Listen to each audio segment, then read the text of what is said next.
NTV న్యూస్కు స్వాగతం. నేటి వార్తలు. కర్నూలు జిల్లా ఆలూరు నియోజకవర్గం ఆస్పరి పట్టణంలో కలకలం.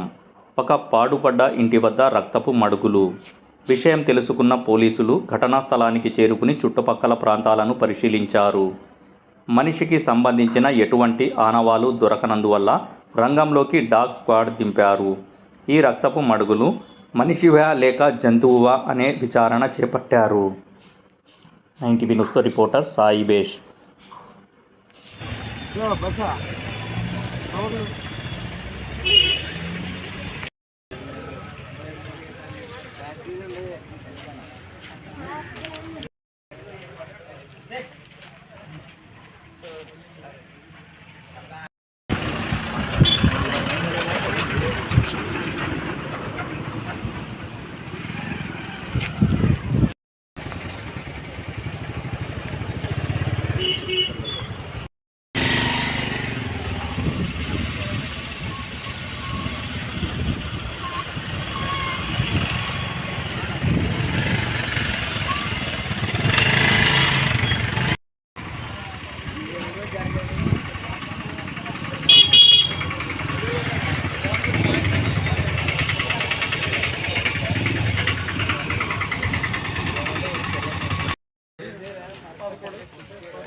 సబ్బు తెచ్చుకునే రంగా